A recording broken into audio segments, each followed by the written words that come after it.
আপনি এসআইআর এ ডিলিট হবেন, ডিলিট হলেই আপনাকে বিএসএফ চ্যাংদোলা করে তুলে নিয়ে গিয়ে ওপারে ফেলবে। যিনি রিপোর্ট যদি না হতে চান এখনই ভাগুন, বিরাট এলাকা ফাঁকা, মমতা ব্যানার্জি জমি দেয়নি বিএসএফকে, একদম যে রুট আপনি জানেন, যে রুটে এসছেন ওই রুট দিয়ে পালান।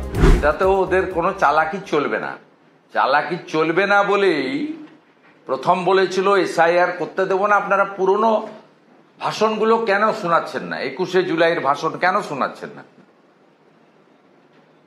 কি সুন্দর হিন্দিতে বলছিলেন, ঘেরাও হো জায়গা, এ হো জায়গা, সব কর দুঙ্গা। তার মা বাপ নেই হিন্দির, এমন ভাবে হিন্দি বলছিলেন। তারপরে ভাইপো বলেছে, ভাইপো কঠিন কথা বলেছে এসআইআর নিয়ে। এগুলো পুরনো যে আপনাদের রেকর্ড আছে, তো বেশি পুরনো নয়, এই কয়েক মাসের, 2025-এরই, 24-এরটা বলবো না আমি। এখন এসআইআর গিলতে হলো। এবারে তারপরে এখন বিএলওদের ধমকাচ্ছে, গাছে বাঁধবো, মারবো। মাঝখানে বিজেপিকে বললো চামড়া তুলবো, গাছে বাঁধবো। আমরা বললো তোর ক্ষমতা থাকলে চামড়া তুল, যদি বাপের নাম ঠিক থাকে চামড়া তুলে দেখা। অর্থাৎ সবগুলোতে ফেল করছে। বাজার মাতালো কদিন ধরে। আজকে তো বিষ্ণুপুরের মাকাদহে চিতাবাঘ পাওয়া গেছে, মারা গেছে, তার পাশে লেখা আছে এসআইআর এর জন্য মারা গেছে। পানিহাটির মতো ভাইপো নিশ্চয় ওখানে যাবে, সৎকারের ব্যবস্থা করবে।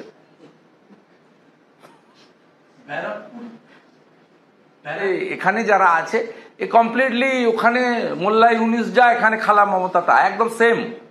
এরা জামাত হেফাজতের লোক, এমনকি শিক্ষিত মুসলিমদের এদের কাছে স্থান নেই। এরা ওই আইএস, হামাস টামাস, আনসারুল বাংলা এদেরকে পছন্দ করেন, এই মডেল,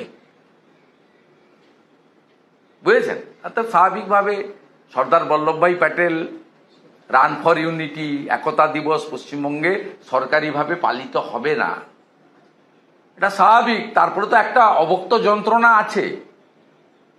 গুড়িয়ে দেওয়া সোমনাথ মন্দিরকে পুনর্নির্মাণ করেছিলেন সর্দার বল্লভভাই প্যাটেল।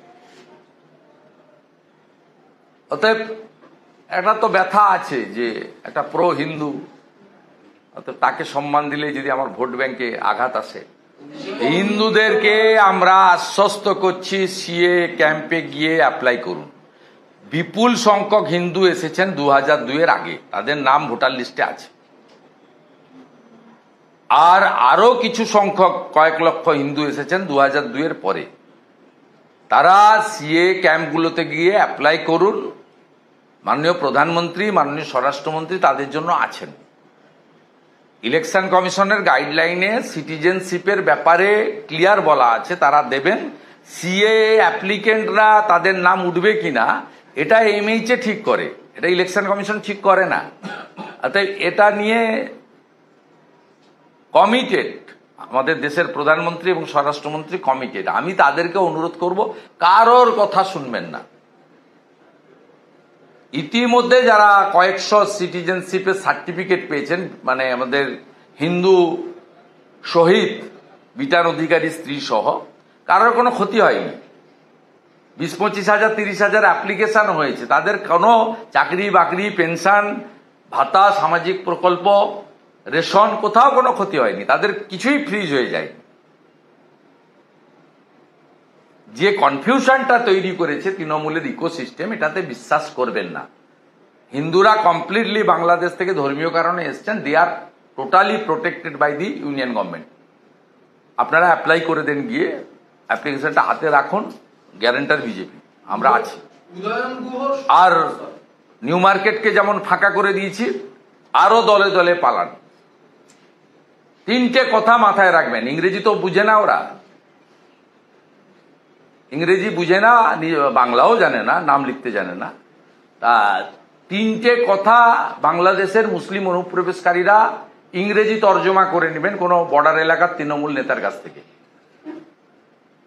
বা পুলিশের কাছ থেকে। তৃণমূল নেতারাও ইংরেজি জানে কিনা সবাই জানি না। একজন তো ডক্টরেট লিখেছিলেন জর্জিয়া ইউনিভার্সিটি, তারপরে টেলিগ্রাফে নিউজ হওয়ার পরে আর লেখেন না মুখ্যমন্ত্রী। আরেকজন এমবিএ লিখেছিলেন দিল্লি, তারপরে কাগজে বেরোলো এই দিল্লি ইউনিভার্সিটির আন্ডারে এরকম কোনো এমবিএ কলেজই নেই। তারপর উনি আর লিখেন না, উনি উচ্চ মাধ্যমিকে থেমে গেছেন। তা অতএব আপনার তিনটে ইংরেজির মানে পুলিশের কাছ থেকে জেনে নেবেন। একটা হচ্ছে, এটা আমার কথা না, কেন্দ্রের শক্তিশালী স্বরাষ্ট্রমন্ত্রী অমিত শাহর কথা। একটা হচ্ছে ডিটেক্ট, দুই হচ্ছে ডিলিট, তিন হচ্ছে ডিপোর্ট।